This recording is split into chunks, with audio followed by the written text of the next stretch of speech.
In our last devotion, we talked about some ways that we communicate with God, that kind of vertical communication with God. The Bible also has a lot to say about horizontal communication, how we communicate to one another.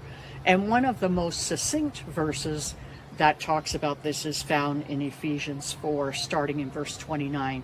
It says, "Let no unwholesome word proceed from your mouth, but only such a word as is good for edification, according to the need of the moment, so that it will give grace to those who hear it."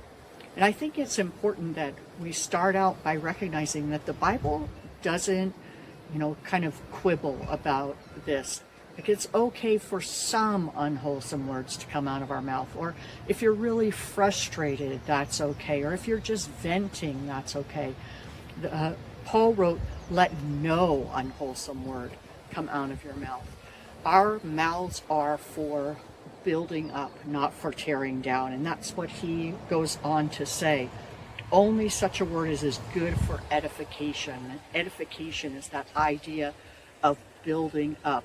And it's not just for our edification, but it is according to the need of the moment, so that it will give grace to those who hear. A lot of times in our horizontal communication, we're thinking a lot about us and what we want to say. And Paul is telling us, think about the other person and what they need to hear. So I would encourage you today, as you presumably communicate with a number of other people, to be thinking about what might they need to hear from me today. What word of encouragement, maybe what word of challenge, maybe what word of comfort, maybe what word of prayer. What do they need to hear from me? And then let's make sure that our horizontal communication is pleasing to God, uplifting to one another, and wholesome in terms of our motives and in terms of our intentions.